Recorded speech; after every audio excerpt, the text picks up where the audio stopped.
Thank you so much for joining us in another episode of Kiss My Badge, presented by Friends TV, our content partner, Matchday Affairs. Thank you for coming, Melvin.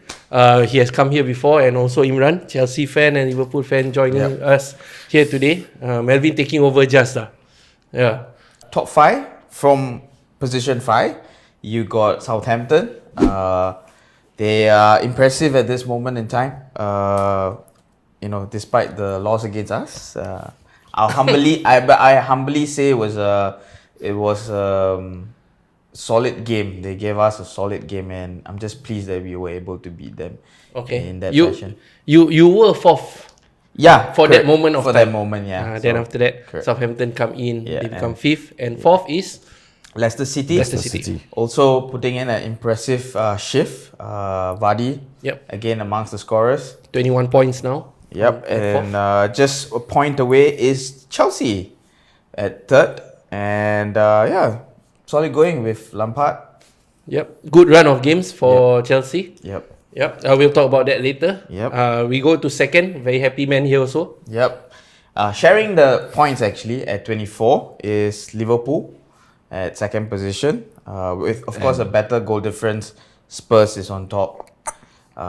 With also 24 points. Also 24 points. I mean, after 11 games, is the table starting to look familiar? I don't know, man. I think it's quite close, right? We are going into Gameweek 12. And what do you think? Who are the contenders to you besides your own club? Right? Who's your contender? Okay, I think for me personally, right, if this is the stage of the season, okay, when we are talking about the 1 quarter mark of the season, is usually when the table starts to take its shape. All right, but of course, this season is a little weird in that sense that basically the top 10 teams are only separated by just that few marginal points. Okay, so if you ask me who are going to be the title contenders, okay, naturally, okay, yes, Liverpool, I definitely have to put them there. Definitely, okay? They will actually be thereabouts, okay, in the running for the title. I definitely would actually still consider Man City as Liverpool's closest challengers, okay? Because Man City, yes, they did have a rough blip at the start of the season, losing to Leicester, and losing to Spurs, okay? So, but I think going forward, Man City, if their players start to come back from injuries, and they have a very impressive squad. So to me, I think that, they are still the ones that are probably going to give Liverpool the hardest fight. And they're not far off. City is 7th position. And they have 1 game in hand. Game in hand. Yeah, they have 1 game in hand. So, of course, Chelsea, same thing. After the first few games, they were struggling very badly. But now they have put in a run of decent results. Okay, so it really depends on this weekend's game. Okay, when they actually visit another team which made an impressive start for the first few games, but fell off the pace, sadly. So I look at it, it will probably be Man City, Liverpool, Chelsea, and maybe Spurs. These 4 teams will probably make the top 4 at the end. What about you? Who's your contender besides your own club?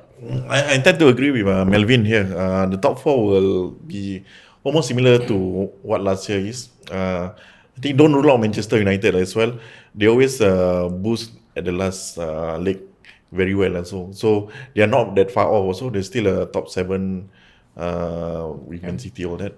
So don't rule them off yet. So the top 5 will still be the top 5 previous seasons, like Manchester United, Manchester City, and not in that order, but Liverpool, Chelsea, Spurs. If Son or Kane doesn't get injured, because they are not scoring from everyone else, they only score from those 2 people. So if one of them get injured, so they need to find another, bill need to cover or whatever.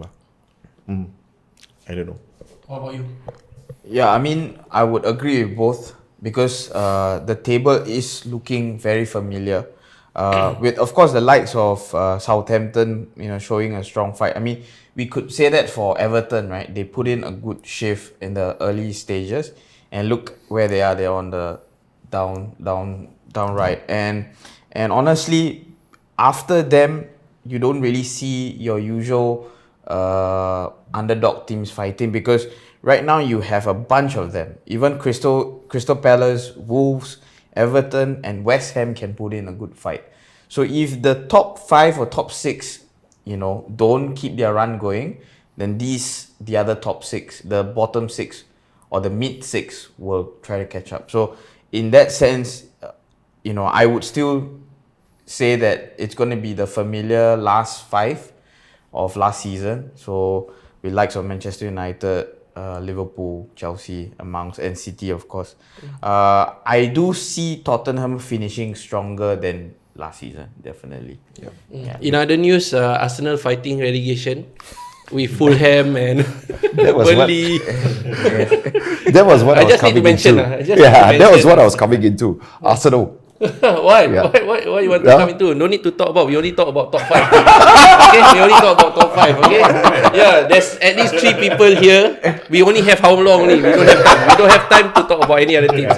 The 3 of you already made up the top 5 already. I feel kind of happy because Okay. now Arsenal fans feel what is it like to be a United fan, because Why? I think they feel long time already. yeah, I mean the right now it's like, first of all it was Unai, and then now it's Arteta, and then there's no progress, Prior you're to saying. that Yeah. was Arsene Wenger. Yeah. So it is a similar storyline, right? I mean, United has the same thing.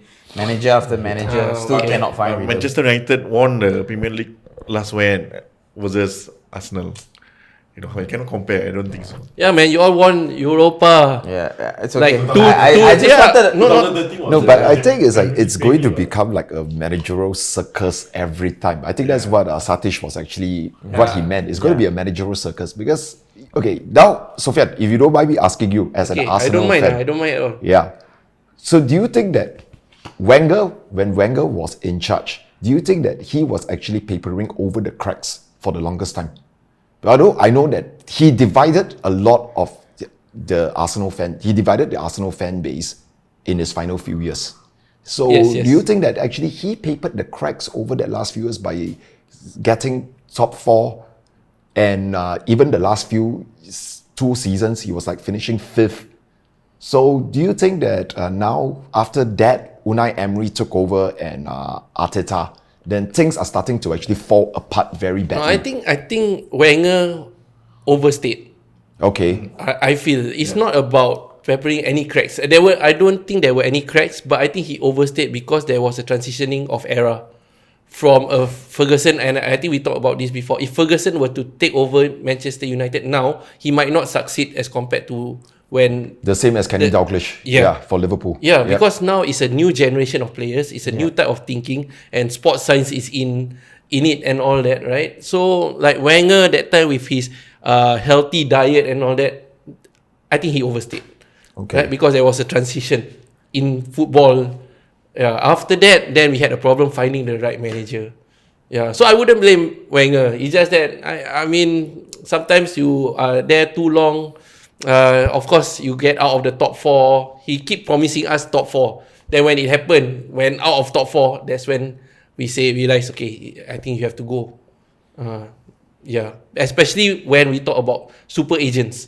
He hated agents, right? He hated dealing with agents. He's an accountant, right? He wants the books to be balanced. But nowadays, you need to have the network. You have to have the agent's contacts The sad to get fact the is best that player. players this day, it's the game has changed. The game has changed drastically, compared to just like 7, 8 years ago. Unfortunate. We talk about social media just now. We talk about social media. No, affecting football has the changed for sure. endorsement. Like what you say, like if Alex Ferguson were to come in and manage this United team, he may not succeed because strict discipline and all that. Yes, in the 90s, in the 2000s, yes, but after 2010, these players have been brought up in a very lenient way. You see kids nowadays. It's not So it's a disciplinarian upbringing. It's a right? different kind of coaching Correct. nowadays, and it's a different type of play as well. exactly. Nowadays, so unfortunately, it's like that lah. And we're talking about revolutionary, right? Pep Guardiola, big game, Manchester United versus City. This That's one weekend. of the biggest game this weekend coming, match week 12, Yep. right? And it's against Ole. Congrats for coming to Europa, joining us in Europa. You know, I mean, I'll give you a fair assessment because, in all true honesty, Sir Alex Ferguson teams have also been knocked out in group stages. So it's nothing new. It's just amplified now because of the continued, one step forward, two step back kind of progression under Ole. And it's frustrating. It's really frustrating. It is frustrating. But I rather take it than having no improvement at all, because we've seen no improvement at all because we've had more managerial circus. We had Moyes, Van Gaal, the list goes on. So we're up to like our 4th or 5th manager. So it has to stop. You just have to put in faith, support the guy, back the guy. And under Ole, we have been doing some good stuff. And it's just so unfortunate that they made a late comeback and it was just too late to, really put a dent. And of course, we had the chances in the earlier games against PSG to open goals. So considering all that, playing well at a certain level against a good team, I'll take that. I mean, so I feel it's kind of happy for me because I rather focus the energy on EPL, because this gives us a good chance to just divert our attention. Okay, no more Champions League. We'll just look forward to EPL. I mean, it's an important game, right? Yeah, it's very important. 6 versus 7. Yep. And if Man U, it's important because it's a tight. It's a very tight game. Yeah, it's a very Manchester tight United game, versus City, 6 versus 7. Ultimately, it's still no matter what, it's 6%, bragging. It's still bragging rights saying in a local derby. 6 position fight. Oh no, it's not. Sorry. So, but whoever wins will go further. What do you think of, let's say, City's performance or City's chance, or even Manchester United? Nowadays he says that Manchester United is underdog. No. Never hear before. But actually, in a Manchester derby, right? If of course the recent times, I would say that yes, Man U will definitely start off as the underdogs, regardless whether the game is at Old Trafford or at Etihad. Okay, because City's squad, like I said, is unbelievable. Yeah. But Satish, maybe as a Man U fan, do you think that there are any concerns going into this game with the defensive errors that you have been seeing over the last few games? Do you think that the City attack would actually look into exploiting this part of Manchester United? Yes. I mean, honestly, if you look at the way we concede, it's always in a panic state. First of all, we panic too much at the back. And if you look at the previous games against EPL teams, against Southampton especially, set pieces. Very, very bad at set pieces. And of course, with the recent Pogba saga, I just feel like the unrest in the team would cause a little bit of grudge going on. But I believe this is the time to unite, because we all know who's the culprit is the super agent lah. He's instigating something that, it's first of all, who's going to afford Pogba's wages? Because at this point in time, Real Madrid hands up, no money. Juventus, they say they have no money. So how's it going to happen? I mean, he's just letting the cat out now, trying to get some business for January, which is far out, and no one is actually planning to sell Pogba. So I don't know why it came in a very bad time to spoil the whole thing. And then we had arguably the biggest game at Europe. We lost it. And now we have another big game that we have to show that we are united and that we can be united against City. So it's a huge game for me, and honestly, a draw will be happy for me. Honestly, against a City team now with all the unrest going on in the team, a draw would be enough for me. At least show some strength. I don't think it will be a draw. I think it will be Manchester United 2-0. Because I think Manchester United players understand the derby better than Man City players. You also have, apart from KDB, I don't think the Jesus is up to standard. Not up to Aguero standard. But you see Manchester United now, actually the case for Pogba, I think quite close already, because report said that Manchester has agreed to let him leave. So it's easy job for Ole, you just shut him off. play the best team. You got VDB with Bruno playing together with either Matic or McTominay. Superb, they got a good midfield And you got combination. Fred. Yep. Yeah, you got Fred as I well, believe yeah. Fred would actually start Yeah. because Fred was Correct. suspended for the game against Leipzig. Correct. Yeah. I really think it's Manchester's game this week. Not Manchester's game lah. Manchester United game. United. Yeah. United. Okay, just to go through the history, right? The last time these two met, right? United won, or in March they won 2-0, and then even before that in December last year they won 2-1. Yeah. So correct. the last two games, They did a Manchester double United over City. Did a double, Yeah. over City, right? Okay, between Fred and Matic, which one would you prefer? Actually, now I prefer Fred.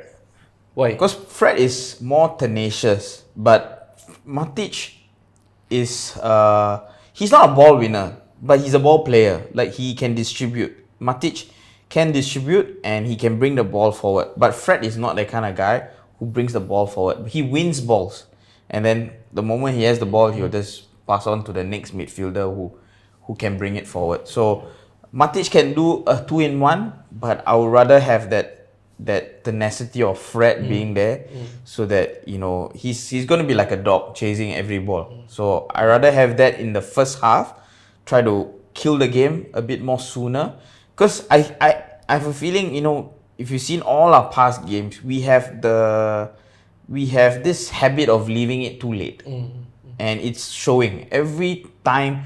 We have to concede first, and then we come back. We put on a show. Ole time. Yeah, so it's Ole time. They like drama. yeah, it's They like not drama. it's not Theater, fun. theater. Yeah, Theater of games. Yeah, exactly. I mean, It's been a while since we heard theater of yeah, games. I mean, for entertainment value, yes, why not, right? But it causes a lot of heart pain, because when the moment we concede, it's like, oh my god, here we go again.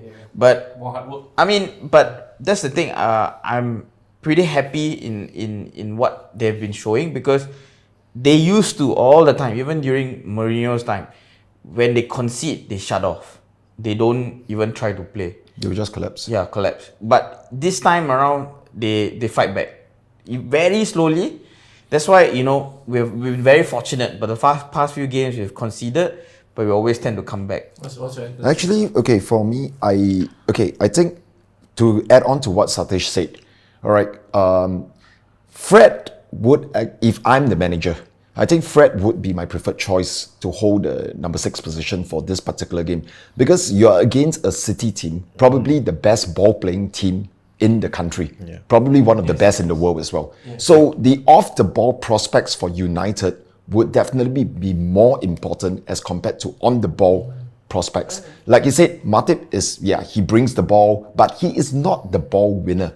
And I think that you need a destroyer in the midfield there, which I think this is where Fred comes in very handy for United. And he had a rest in midweek, didn't play, he was suspended against Leipzig. So definitely he will start. I will put my money that he will start. If Ole doesn't start him, then I really do not know what is going on in his mind as well. But it's Ole, right? Who was saying Ole? You were saying Ole. No, I say OGS means only group stage. Only Sometimes I feel like with the players at his disposal, he could have played a stronger team. But I'm not too sure whether he's being overly cautious because of the potential injury crisis, because that's all in my... That's what I'm always thinking. Because if you're going to push the same kind of players, like, resting Bruno, sometimes he is suicidal. There are times where he tried to rest Bruno, and then 60th minute he wins the game for you, because he's like the game changer. So I think he's just being very overly protective, and I can sense that, because you're the manager, right? You either ways you will take the hit. Not playing a strong team and being overly cautious, you still take the hit. And with EPL not being kind enough to have that 5 substitution, back to 3, which is, I think that is the reason why. And if that is the reason why, then I don't fault him for that. Yeah, I just don't know what's in his head sometimes. But like I said again, then to be fair again to the managers, the best team out there, okay, because we do not watch their training. Correct. Yeah. And we do not know certain things that are happening within the dressing room. Exactly. So all these are just fans making noise on social media and everything. Like, oh, it's very easy to say on hindsight that, oh, you should have played this guy, you should have played that guy. We play too much FIFA. Yeah, Yeah. exactly. It's like we are too much onto FIFA, football managers, and all this sort of things. It's easy to manage on the Twitter, on Facebook, on Instagram. It's easy to manage, but on field itself, there are a lot of other factors that they have to look into. So the best 11 that is fielded by him could be the best 11 in his opinion at that point in time, looking at other factors that is happening. Yeah. I agree. Like Saka, I wouldn't choose Saka. He must have done something right in training, right? That 3 managers chooses him every time. If, by the way, you Granit say it, Xhaka, yeah. right? Saka, suck. Angry. He must have done something right lah. Maybe Leadership quality. He makes up for like coming to practice early. He's showing in other attitude. So he gets to play in the first 11. I don't know. Like that, the Kidman can play. Let's move on lah. Let's move on. You see his face all turning red. Angry. I think pass him Saka, then To be certain, is Granit Xhaka. It's Granit Xhaka, not the other Saka. No, not the Saka. Granit Xhaka. But talking about the choosing or resting Bruno Fernandes, which brings us to the next point. Fixture congestion. Yep. We are coming into December, and usually Christmas, Boxing Day, EPL is always congested, right? Yep. But even more congested now because of COVID. The league delay. started a bit later. Yes. And they want to end at the normal time where it usually ends. Yep. Right. That's why they are congesting it. So Yep. that really affects player physics, right? What Yes. we start with, Melvin? Yes. Okay, like for example, if you're looking at December, okay, just now when we were looking at December, And we are- also because we ended the season late also. Yeah. So Yes. all those are it's like a very long So season. technically, right now it's not your typical December Boxing Day schedule. Yes. Like, okay, just now we were discussing this before the show started. Okay, usually the Boxing Day fixtures, right? Boxing Day fixtures is usually the halfway mark of, it's usually game week 19 of a normal season. But these are unprecedented times. So if we look at the calendar this year, on Boxing Day fixtures, we are only looking at game week 16. 16, yeah. Yes, game week 15. 15, sorry. It's game week 15. So, like I said, we are already 4 games behind schedule. So, they have to make up these 4 games somehow, somewhere. Which I think this is the tricky part for the organizers to actually move everything. And 2021, we already saw the postponement of Euros from 2020 to this year. So there is a very tight schedule to be met. And these players, after a long, hard season, they'll be heading off to the Euros. And the top teams, practically all their players, except the South Americans, would be involved in the Euros. I think you being a coach, right? Yeah. What is the consequences of having a packed schedule? I mean, not now, but after, when we look, let's say prediction by January, what would happen?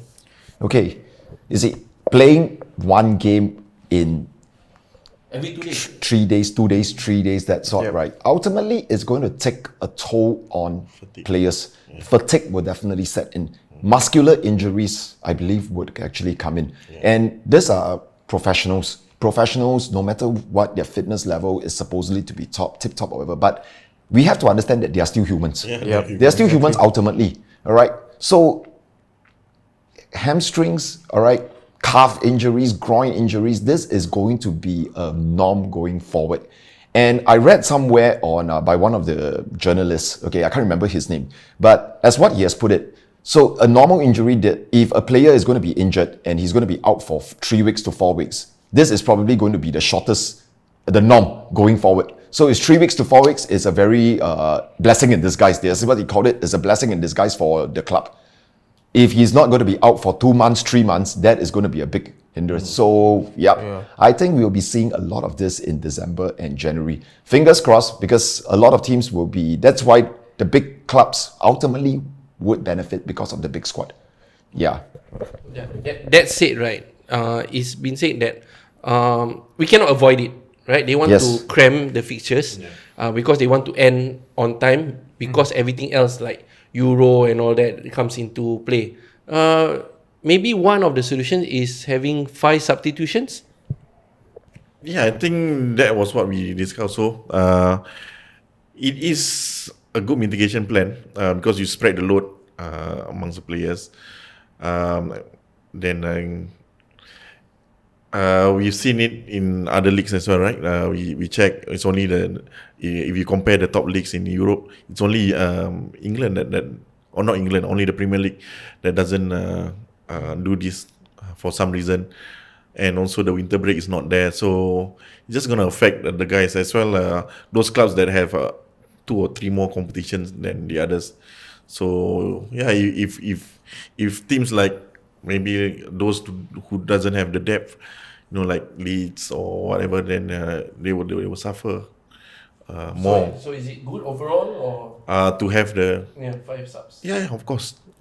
For me, of course, if you want to see good quality games, I suppose 5 subs is the way to go, right? It's after all, it's like Melvin said, they are humans, so you can't expect them to give 110%, 100% every minute for 90 minutes for 3 games a week and do the same next week as well. So Yeah. I mean, we've seen the reports.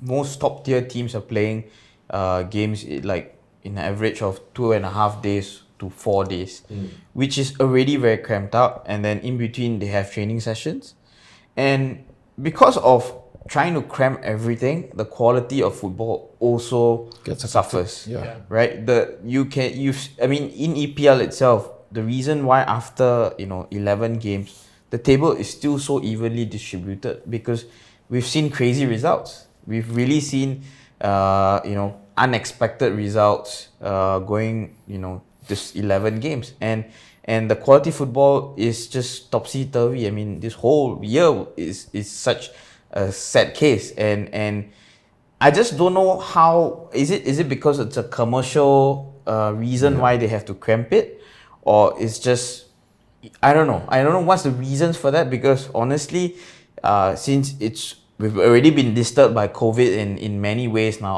or every single if we have 7 billion people in the world, 7 billion people all of us are affected of COVID one way or another, so we can understand moving forward. So maybe it's time to shift rather than to try to squeeze in and try to make next year's date, which is not infinite, which is not very definite. We don't know what's going to happen next year. We may be in for a bigger and worse ride, right? So I don't understand the rationale trying to squeeze everything in. It just loses I rather take quality football more than to try to make the deadlines. I don't know.